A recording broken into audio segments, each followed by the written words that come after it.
Welcome to the last tutorial on Muslim beliefs. We are going to look at Muslim teachings about life after death and how they affect the life of a Muslim today. Akhirah is life after death.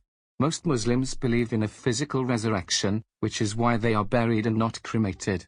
However, some Muslims believe in immortality of the soul. Muslims believe that after death Israel, the angel of death, will take the soul to Barzakh, which is the stage between death and the time of judgment. Muslims believe they are responsible for all of their actions.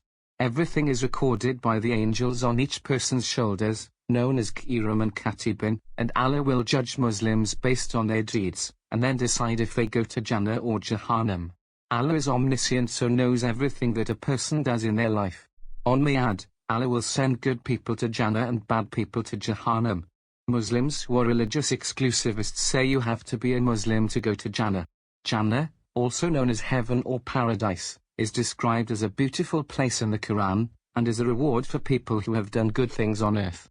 People's good and bad deeds will be weighed up against each other, and if they haven't done enough good they will go to hell. Most Muslims interpret the descriptions in the Quran as literal, but some say it is symbolic to show the seriousness of sinning. Some Muslims believe hell is eternal, like heaven. Others believe that they can one day enter heaven once they are pure enough. This is a similar belief to Roman Catholics' idea about purgatory. Belief in Day of Judgment is one of the 6 beliefs for Sunni Muslims and 5 roots for Shia, therefore very important. Muslims pray to be given a good afterlife. Belief in Akhirah affects how Muslims treat others, as they know they will be judged on this. Muslims will follow the Quran and Hadith to the best of their ability, so they will be judged favorably. The promise of going to Jannah because of good deeds will give them hope for a better afterlife.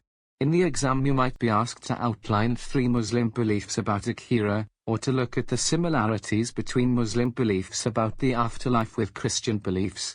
In summary, Muslims believe all humans will be judged in the afterlife. People will go to paradise or hell based on how they behave in this life. Most Muslims believe in bodily resurrection, but some believe the soul will rise to be judged.